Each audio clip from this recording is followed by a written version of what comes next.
Começando agora o programa Espiritismo no Ar.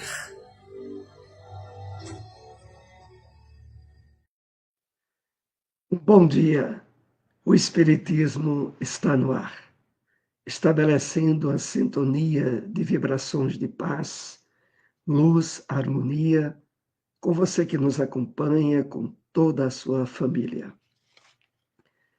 Trouxemos para a abertura de nosso programa uma mensagem do Espírito Emmanuel.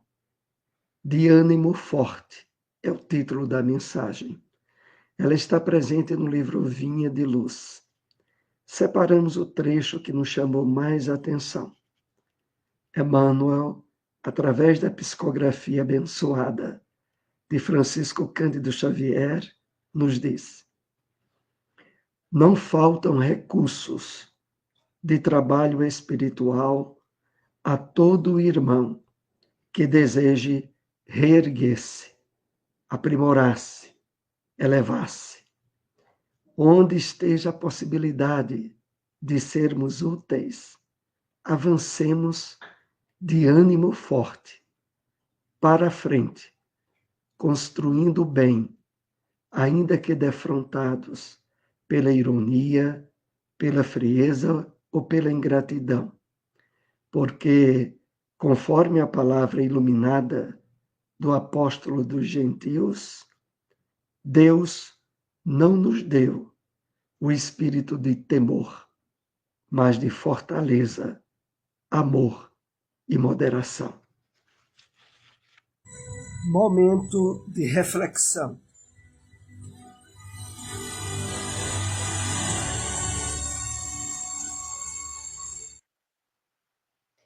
Bom dia a todos, que a doce paz de Jesus envolva os nossos corações em muitas bênçãos de luz e de muita paz.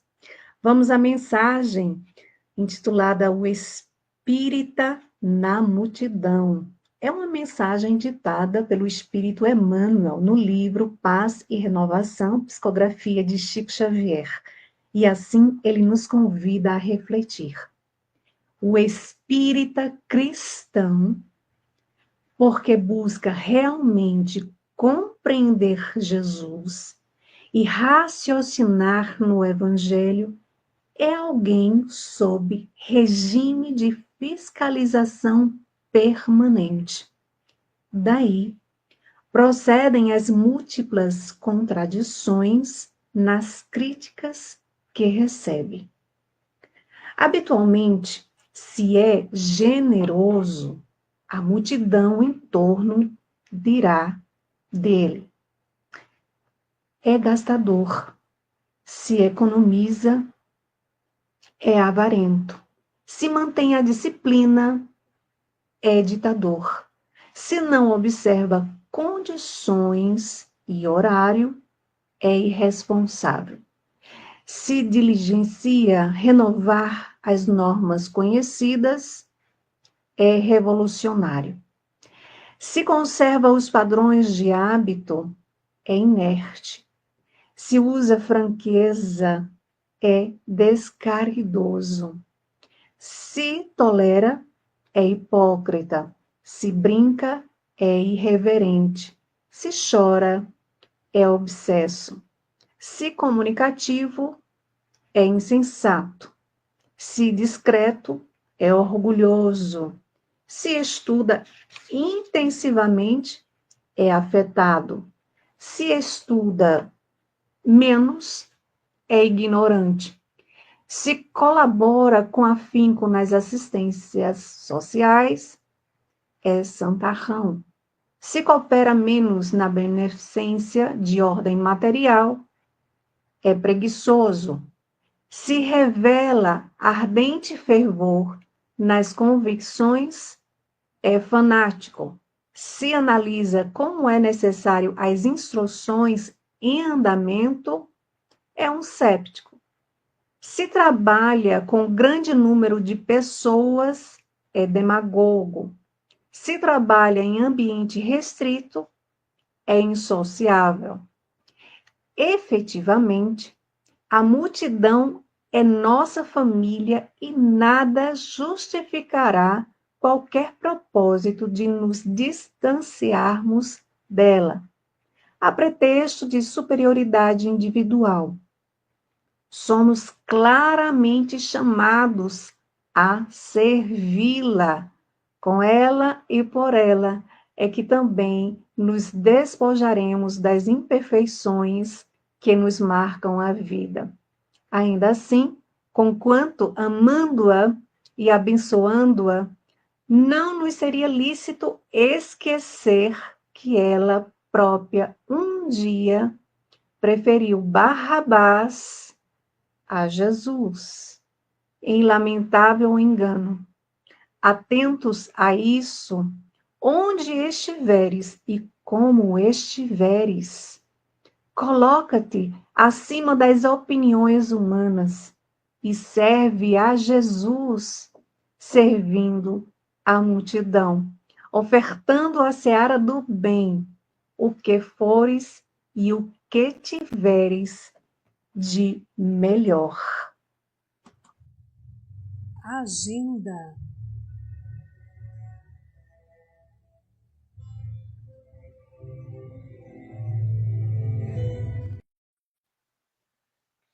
Fraternidade Espírita Emmanuel, situada à Rua Deputado Torres Galvão 379, ao lado da Policlínica do Salgado, aqui em Caruaru, terá uma palestra especial na próxima quarta-feira, dia 11, às 20 horas.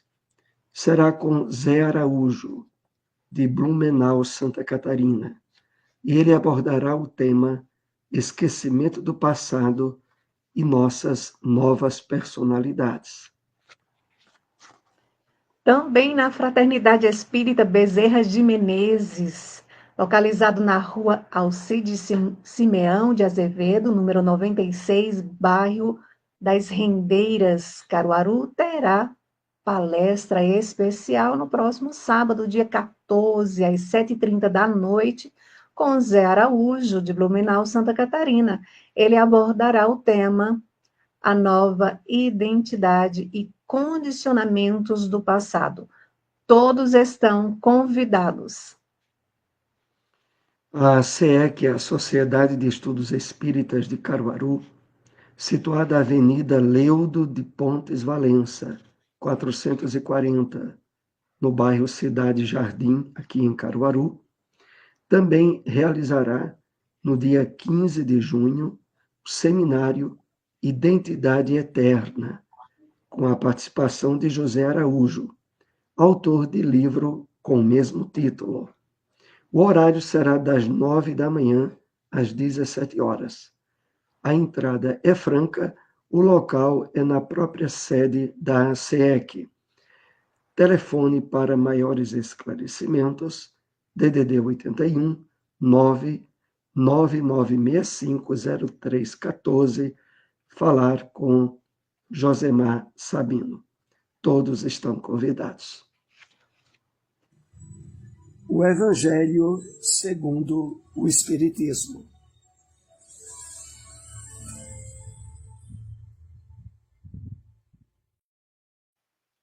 Capítulo 5. Bem-aventurados os aflitos, causas anteriores das aflições, continuação. As tribulações podem ser impostas a espíritos endurecidos ou extremamente ignorantes para levá-los a fazer uma escolha com conhecimento de causa. Os espíritos penitentes, porém, desejosos de reparar o mal hajam feito e de proceder melhor, esses as escolhem livremente. Tal o caso de um que, havendo desempenhado mal sua tarefa, pede-lhe a deixem recomeçar, para não perder o fruto de seu trabalho.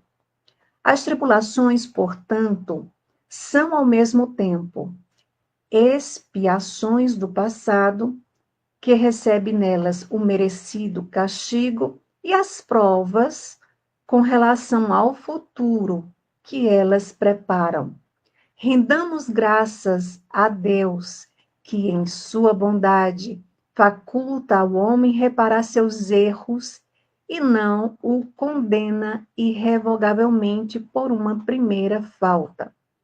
Não há crer, no entanto, que todo sofrimento suportado neste mundo denote a existência de uma determinada falta. Muitas vezes são simples provas buscadas pelo Espírito para concluir a sua depuração e ativar o seu progresso. Assim, a expiação serve sempre de prova, mas nem sempre a prova é uma expiação. Provas e expiações, todavia, são sempre sinais de relativa inferioridade, porquanto o que é perfeito não precisa ser provado. Pode, pois, um espírito haver chegado a certo grau de elevação e, nada obstante, desejoso de adiantar-se, mais solicitar uma missão, uma tarefa a executar, pela qual tanto mais recompensado será ao sair vitorioso, quanto mais rude haja sido a luta. Tais são especialmente essas pessoas de instintos naturalmente bons, de alma elevada, de nobres sentimentos inatos, que parece nada de mal haverem trazido de suas precedentes existências e que sofrem com resignação cristã as maiores dores, somente pedindo a Deus que as possam suportar sem murmurar. Pode-se, ao contrário, considerar como expiações as aflições que provocam queixas e impelem o homem à revolta contra Deus. Sem dúvida, o sofrimento que não provoca queixumes pode ser uma expiação, mas é indício de que é buscado voluntariamente antes que imposta e constitui prova de forte resolução, o que é sinal de progresso. Os espíritos não podem aspirar à completa felicidade enquanto não se tenham tornado puros. Qualquer mácula lhes interdita a entrada nos mundos ditosos. São como os passageiros de um navio onde há portadores de peste, aos quais se veda o acesso à cidade, até que a aportem, até que se hajam expurgado. Endereços de instituições espíritas.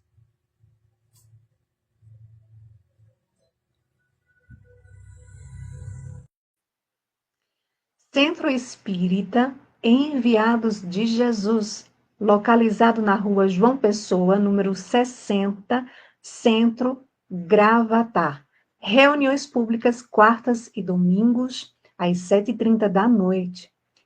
Tabernáculo Espírita Joana de Ângeles. Aliás, Joana d'Arc, perdão.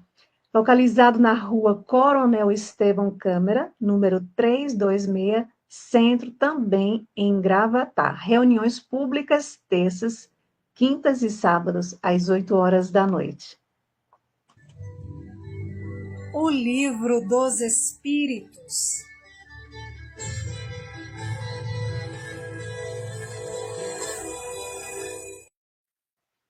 Questão 920.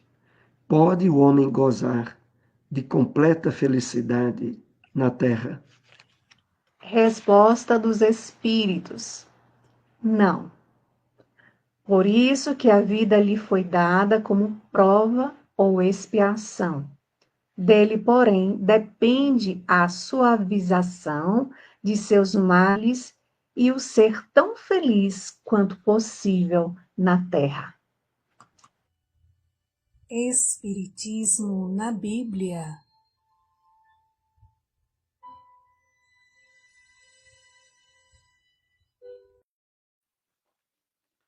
No Evangelho de Mateus, capítulo 26, versículo 58, lemos: E Pedro o seguiu de longe, até o pátio do sumo sacerdote, e entrando, assentou-se entre os criados, para ver o fim. O Espírito Emmanuel comenta essa passagem bíblica na mensagem intitulada O Fracasso de Pedro, e que faz parte do livro Caminho, Verdade e Vida, psicografia de Francisco Cândido Xavier, que assim nos escreveu. O fracasso, como qualquer êxito, tem suas raízes positivas. A negação de Pedro sempre constitui assunto de palpitante interesse nas comunidades do cristianismo.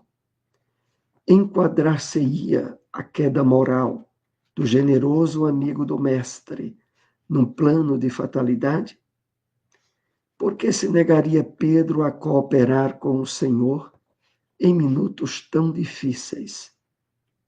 Útil nesse particular é o exame de sua invigilância. O fracasso do amoroso pescador reside aí dentro, na desatenção para com as advertências recebidas. Grande número de discípulos modernos participam das mesmas negações, em razão de continuarem desatendendo. Informa o Evangelho que, naquela hora de trabalhos supremos, Simão Pedro seguia o Mestre de longe. Ficou no pátio do sumo sacerdote e assentou-se entre os criados, deste para ver o fim. Leitura cuidadosa do texto esclarece-nos o entendimento e reconhecemos que, ainda hoje, muitos amigos do Evangelho prosseguem caindo em suas aspirações e esperanças, por acompanharem o Cristo à distância, receosos de perderem gratificações imediatistas.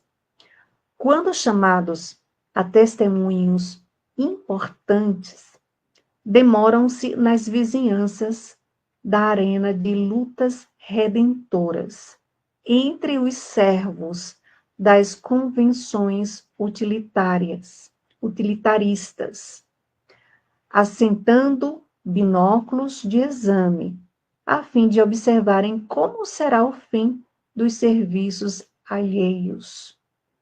Todos os aprendizes, nessas condições, naturalmente fracassarão e chorarão amargamente. Endereços de instituições espíritas.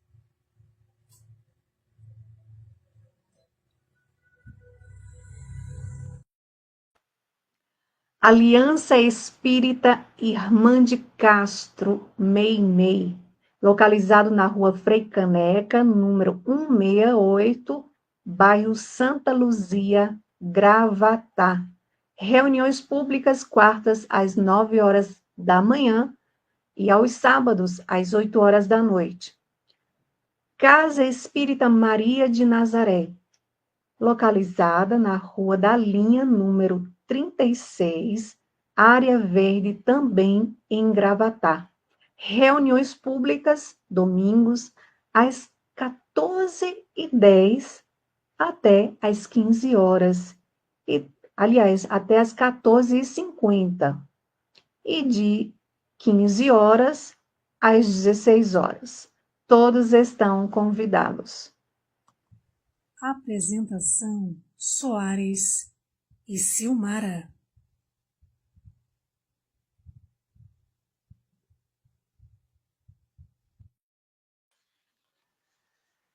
Então, estamos nessa segunda parte do programa, que é voltada ao atendimento de perguntas e respostas, dos temas que abordamos e de temas associados à doutrina espírita.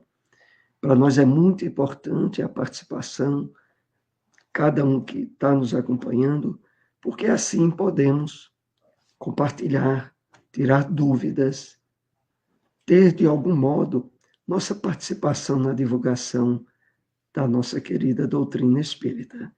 Silmara, dê uma olhada aí como está o nosso chat. Começamos o domingo com perguntas, temos aqui, mas antes nós vamos dar o nosso bom dia aqui para o nosso amigo José Orlando, do Gemafim, Cupira, que tem reuniões todos os domingos às 4 horas da tarde. Então, você que mora aí em Cupira, pertinho de Cupira, não perde a oportunidade, todos os domingos com palestras especiais. Bom dia a todos, que Jesus continue abençoando a nossa passagem aqui na Terra, assim seja. Bom dia, Francino Galindo, bom dia. Bom dia ao nosso amigo André Luiz, bom dia. Vamos aqui, bom dia ao nosso amigo, irmão Luiz Soares, bom dia, caríssimos irmãos, gratidão é a palavra de ordem. Oremos pelos nossos irmãos enfermos, com certeza.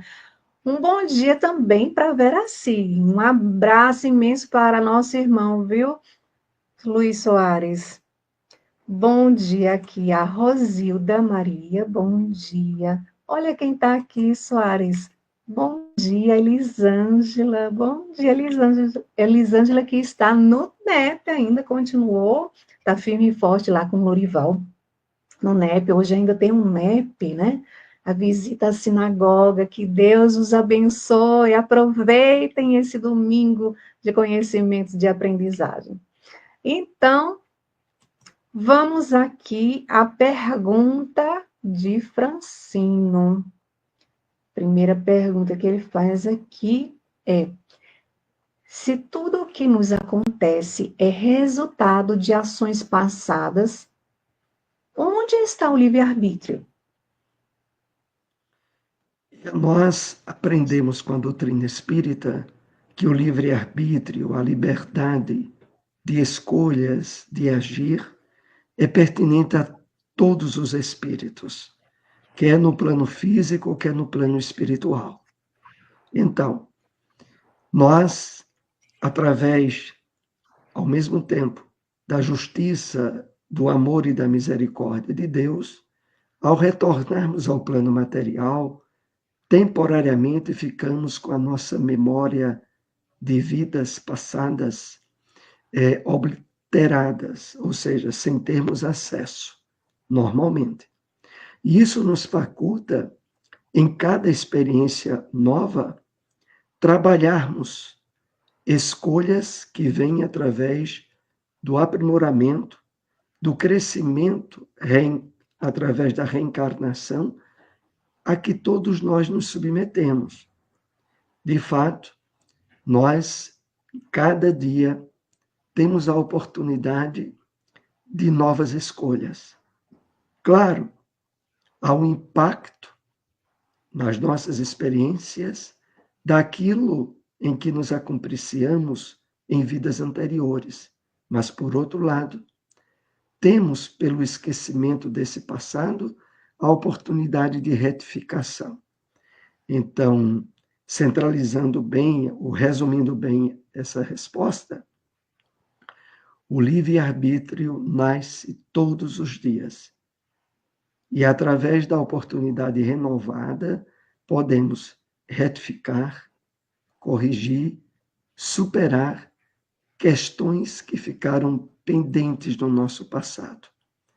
Imaginemos como o nosso livre-arbítrio estaria tolhido se a lembrança dos fatos e do que vivemos em outras reencarnações tivéssemos acesso, serviriam de bloqueio e de impedimentos insuperáveis, principalmente quando reencontramos na família, nos laços sociais, na vida profissional, espíritos com os quais já tivemos relações no passado, onde muitas vezes ficamos como devedores, outras vezes como credores, mas a lembrança disso atrapalharia o livre-arbítrio na existência atual. Então, é dentro dessa linha de esclarecimento que podemos deduzir, e aqui recomendamos muito a leitura do Livro dos Espíritos, onde Isso. são abordadas questões muito pertinentes à fatalidade, ao livre-arbítrio, ao fato, sobretudo, fechando aqui a resposta, de que nenhum de nós tem um destino estritamente traçado, exceto quando chega o momento, o instante da desencarnação.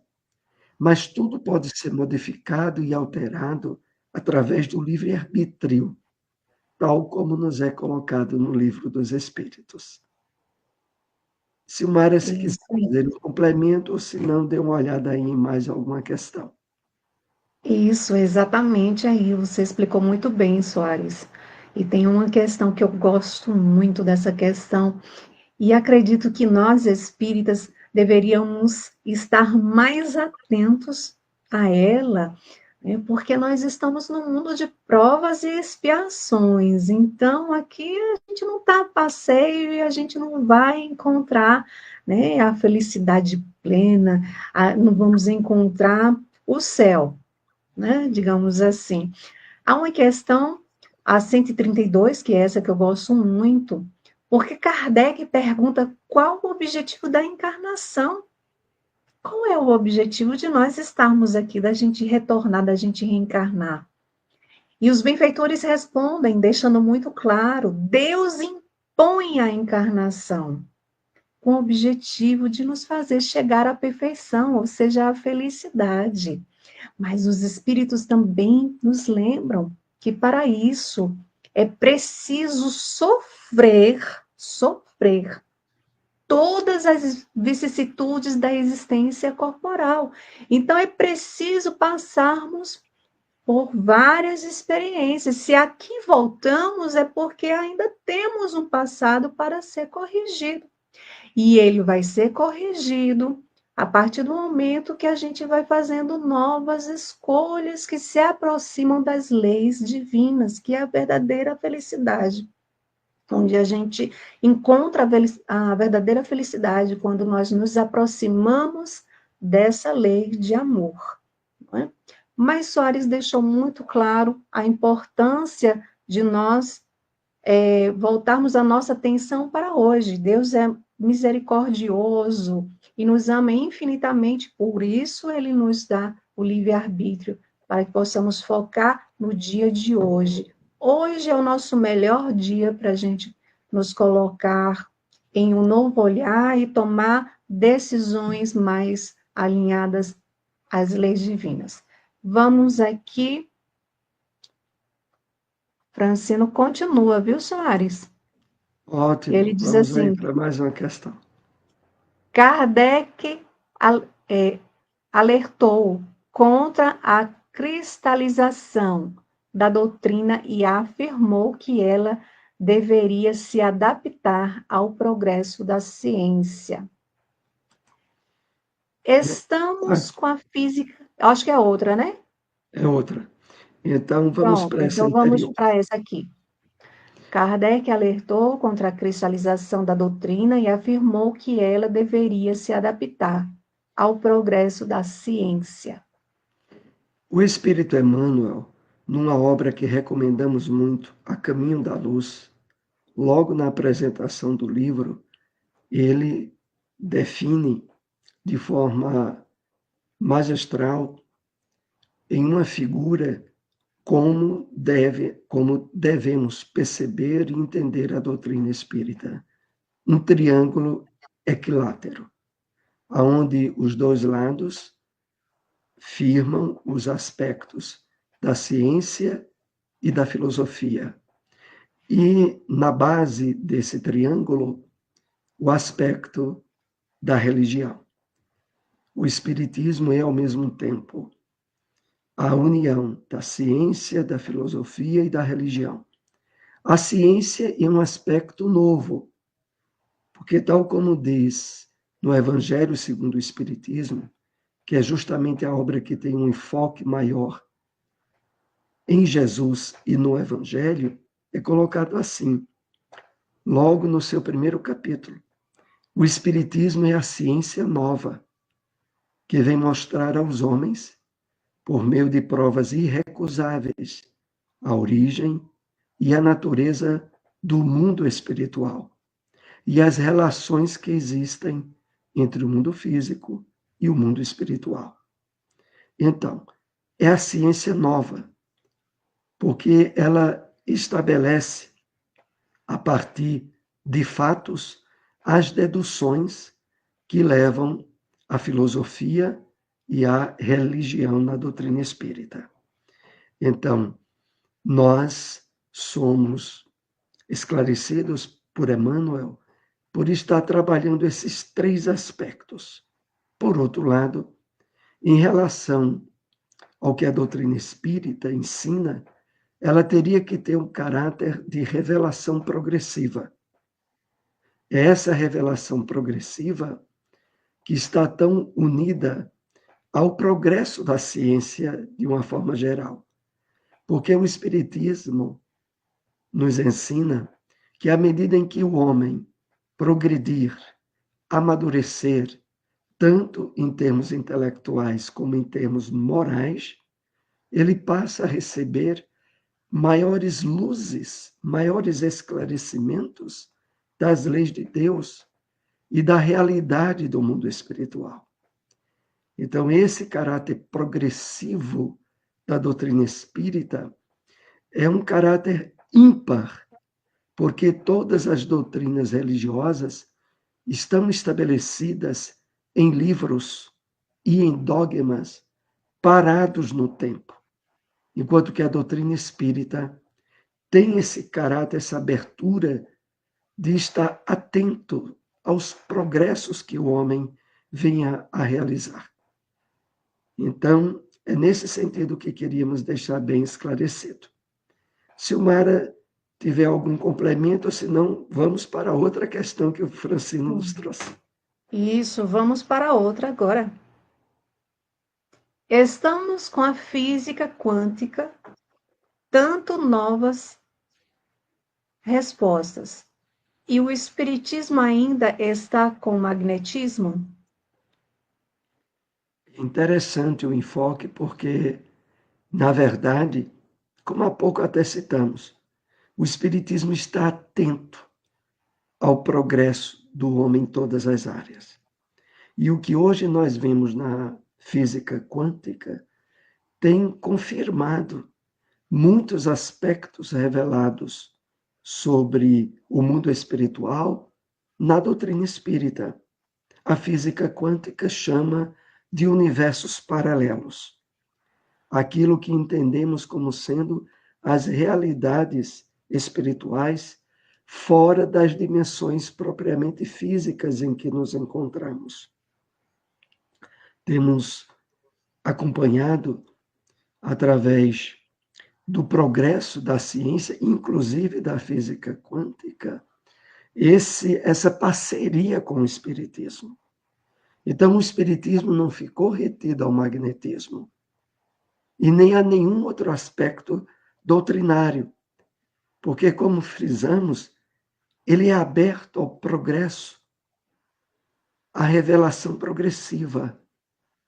E é isso, voltamos a enfatizar, que o diferencia das demais doutrinas religiosas, que o Espiritismo respeita todas, sobretudo porque a elas se ajustam os variados níveis evolutivos e de crescimento espiritual do homem. Mas para nós, que nos percebemos mais identificados com esse caráter progressivo do Espiritismo, vamos encontrar nele todo o apoio e ajuste a esse aspecto tão atual, porque a física quântica está aí. E se ela nos mostrasse evidências que se chocassem com o Espiritismo, nos diz o codificador, cederíamos, abriríamos o entendimento ao que a ciência nos traz. e nos adaptaríamos a isso que é o progresso. Mas, por enquanto, o que temos percebido é cada vez mais em obras como as do Espírito André Luiz, que abordam a vida no mundo espiritual, tal como Nosso Lar, Missionários da Luz, Libertação, Ação e Reação e outras, estudiosos da área de pesquisa e da área médica na doutrina espírita têm nos trazido enfoques, como o Dr. Décio Iandoli e outros, a que inúmeras, diríamos, profecias, porque eram fatos que para o futuro a ciência viriam comprovar, já estavam estabelecidos nas obras de André Luiz e que hoje têm sido constatados em vários avanços que a ciência médica dos dias atuais tem trazido. Deixamos aqui a sugestão da busca por vídeos e palestras e livros do Dr. Décio Iandoli, que facilmente são encontrados no YouTube, se colocarmos lá em pesquisa Dr. Décio Iandoli. Era esse esclarecimento que tínhamos a respeito disso, Silmara. Excelente indicação, Dr. Décio Iandoli, um grande estudioso, pesquisador, né, um grande médico espírita. Soares, nós não temos mais nenhuma pergunta no chat. Vamos fazer apenas mais uma pergunta que trouxemos referente ao tema? Sim.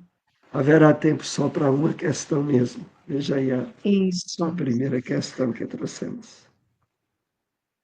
Já que a gente estava falando sobre reencarnação, encarnação, livre-arbítrio, o que podemos considerar trabalho espiritual para nós que estamos reencarnados? Trabalho espiritual. Uhum. É muito interessante, porque estando reencarnados, como realizaremos trabalhos espirituais? Emmanuel nos dá sugestões.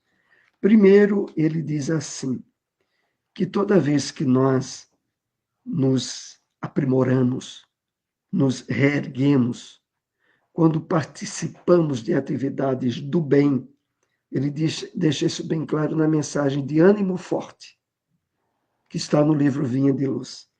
Então, quando fazemos esse esforço de aprimoramento espiritual, estamos realizando um trabalho. E ele vai mais adiante, dizendo assim, de que, fazendo inclusive uma referência ao apóstolo Paulo, de que Deus não nos deu um espírito de temor, de dúvidas, mas um espírito de fortaleza, de amor e de moderação. De tal forma que, quer estejamos encarnados ou estejamos desencarnados, podemos e devemos sempre estar nesse trabalho de aprimoramento, de crescimento espiritual. Todas as vezes em que dedicamos horas para o estudo da realidade do mundo espiritual, para os trabalhos de solidariedade, de caridade, estamos num trabalho espiritual efetivo e fortalecendo o nosso espírito, de tal forma que, em equilíbrio, em harmonia com as leis de Deus, o aprimoramento, a evolução, o progresso estará se dando da melhor forma possível. Era esse esclarecimento que tínhamos. Silmara, se quiser acrescentar algo, senão nós iremos passar para a conclusão do nosso encontro dessa manhã. Lembrando que a gente pode contribuir, inclusive, com a prece, a oração, né? A oração pelos países que se encontram em guerras, a oração pela paz do nosso país, a oração pelos enfermos, a oração pelos nossos irmãos desencarnados. Então, a oração, ele tem um poder, uma conexão com a espiritualidade. Então, há várias formas que nós podemos contribuir, como o Soares bem colocou, né? Vários trabalhos na oração, no estudo sincero, nas leituras edificantes. Há várias formas que nós possamos contribuir. Então, nos coloquemos nesse trabalho de amor. E assim vamos encerrar o nosso programa de hoje, agradecendo a todos aqueles que contribuíram, deixando a sua mensagem, a sua pergunta. Que Deus e Jesus abençoe a todos aqueles que irão nos acompanhar posteriormente. Que Deus abençoe também a todos os lares, a nossa família, aos nossos amigos. Muita paz e muita luz a todos e até o próximo programa, se Deus assim nos permitir. Muita paz. Muita paz.